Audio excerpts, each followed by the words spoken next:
కాంగ్రెస్ పార్టీకి మాజీ మంత్రి జీవన్ రెడ్డి రాజీనామా చేశారు. బండారి గార్డెన్స్ లో అనుచరులతో జీవన్ రెడ్డి సమావేశమయ్యారు. అభిమానులు, కార్యకర్తల సమక్షంలో రాజీనామా ప్రకటన చేశారు. 4.5 దశాబ్దాల కాంగ్రెస్ అనుబంధానికి జీవన్ రెడ్డి గుడ్ బై చెప్పారు.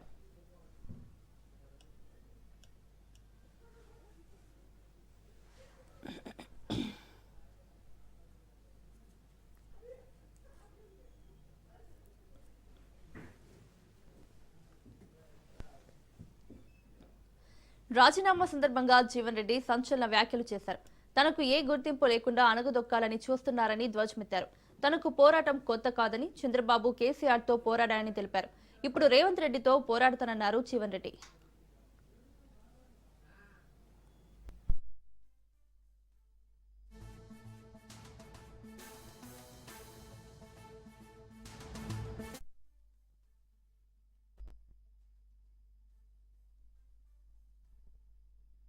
మానసికంగా శోభతో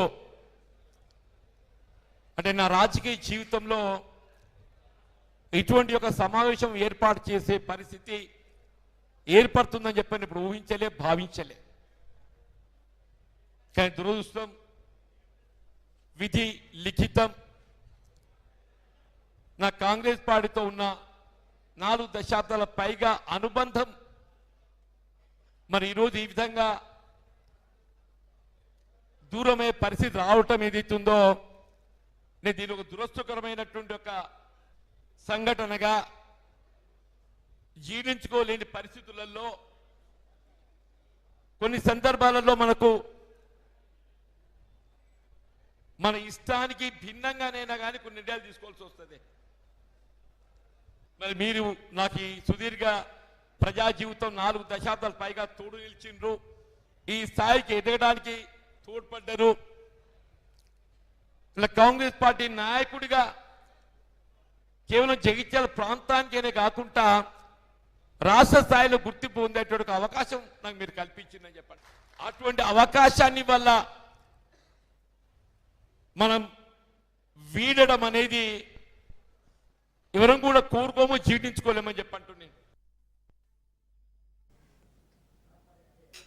కొడదామంటూనే మన పోయేటోళ్ళం పోయినా కానీ ఉన్నోళ్ళకి న్యాయం కావాలని కొడదామని చెప్పంటాను. దయచేసి నేను మరొక్కసారి ఇవాళ నేను సమర్పించబోతున్న రాజీనామా అంటే నేను వాస్తవంగా ఏదైతున్నదో మిత్రుడు గంగారెడ్డి గారి ఏదైతే దారుణ ఏదో మారణ కాండ జరిగిన తర్వాత పార్టీకి 24th అక్టోబర్ లెటర్ రాశానే. దానికి తోడి రోజు ఈ మధ్యకాలంలో జరిగిన పరిణామాలు సింపుల్ ఏదైతుందో వివరిస్తూ నా రాజీనామా పత్రాన్ని విడుదల చేస్తున్నా.